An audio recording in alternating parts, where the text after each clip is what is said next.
My name is Ari Wisner and I'm the author and illustrator of the Transient Light Tarot deck. This deck is inspired by the beauty of transience, and I believe it's through the embracing of transience that we can experience healing, gratitude, and find bravery to live more authentically and fully. The deck itself is plastic free, the box, the cards, and the book, so it's a little better for the environment. I've also made sure that the artwork and the names of the cards are gender neutral, so that it's more accessible for everybody. In this video, I'm going to flip through card by card the whole deck so you can get an idea of what's in the box, and also of the guidebook, which includes some beautiful bespoke poetry by my good friend Fausta Jolie. Thank you so much for watching this video. I hope you enjoy. The cover artwork for the box is taken from the Sun card in the Mage of Arcana. The box, as well as the cards, are plastic free, and it has a lovely wood grain texture. And it's a very sturdy, two-part rigid box. In this guidebook, I tell you a bit more about how I came to make the Transient Light Tarot and my own personal tarot journey.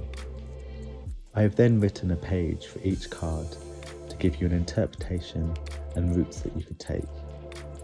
For the Mage of Arcana, in addition to my interpretation, there's an additional bespoke poem written by Fausta Jolie. At the end of the guidebook, there are 3 suggested tarot spreads that you could try.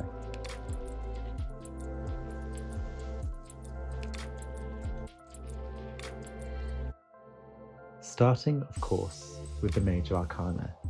Now, this was my favourite section to work through as an illustrator. I worked with both traditional Rider-Waite-Smith imagery and my own personal interpretations. And I tried not to shy away from darkness or from death or loss, as this is a key step to embracing transience, and finding peace is to hold the dark along with the light. I've tried to do this as sensitively and kindly as possible.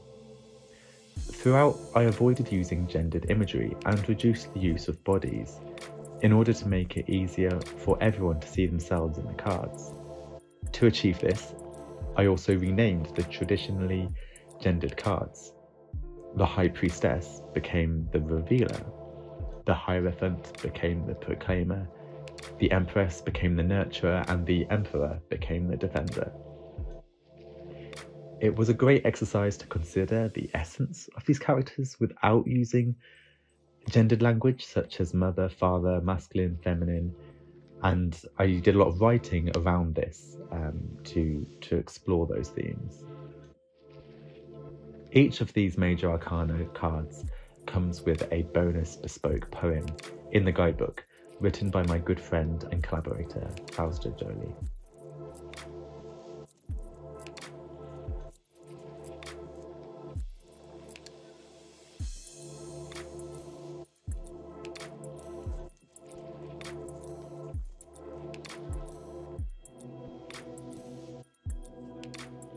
These are the 3 bonus cards, based on the 3 tenses, the past, the present, and the future. As you place the cards together, they make a larger image, depicting both the growth from seed to tree, and also from the micro view of the helix of DNA to the macro view of the wider universe.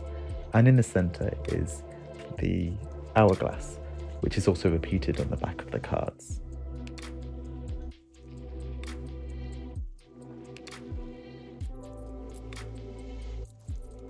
Looking through the realm of wands, I focused on the spirit, in particular the theme of purpose and inspiration coming from the spark of the divine within us. I have used daisies throughout every wand card. This was inspired by a Bible verse that describes our lives as transient, blooming like a field flower one day and then cast into the fire the next. It's our very transience that makes this life precious and worth living, while loving and creating and doing the best we can.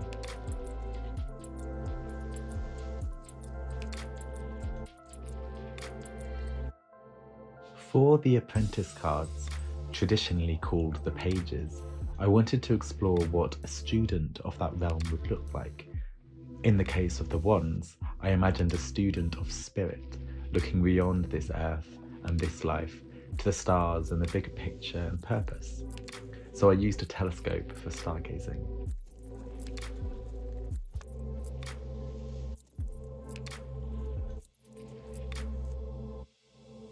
I renamed the House of Cups to the realm of vessels.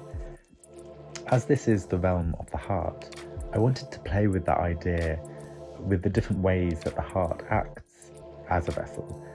It holds, it manages, it receives in different ways, it pours out in different ways. So for every card, I use a different type of vessel. Everything from tubes of paint to eggs.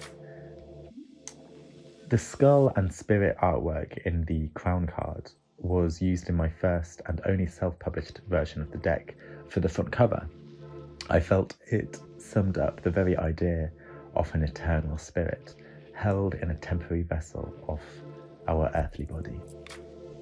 Notice that with each of the 4 crown cards, there's a pendant featured.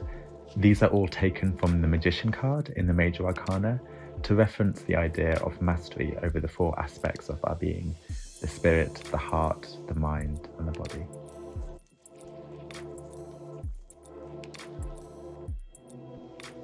Throughout the swords, I use the image of a butterfly in every single image.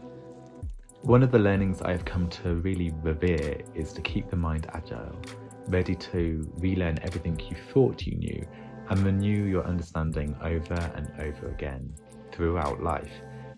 The butterfly has been an important and repetitive symbol for me since childhood, and I find it's both an image of hope and of aspiration for transformation in these cards. You'll see that I have used a kestrel in the Champion card. This was inspired by the kestrels that fly over the houses in my hometown, where I was staying temporarily over lockdown, where I did a lot of processing and healing while creating these illustrations. I use a different bird, each with their story, for the 4 Champion cards.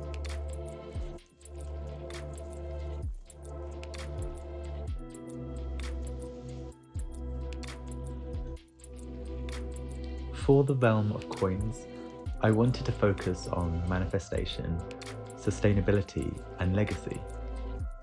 To embrace the transience of life, having a purpose is crucial for making the most of the precious resources we have access to. I like to think of the coins as the final stage of our being, and that if we can align our outward manifestation with our spirit, through the heart and the mind as mediators, we can achieve purposeful things that are unique to us and also leave a legacy after we move on. For the Keeper card, the renamed Queen card, I use a key. The key is another important personal symbol for me since childhood, and I have used the symbol in all 4 Keeper cards as an indicator that the character is a gatekeeper, managing the comings and goings of both their business and others within their dedicated realm.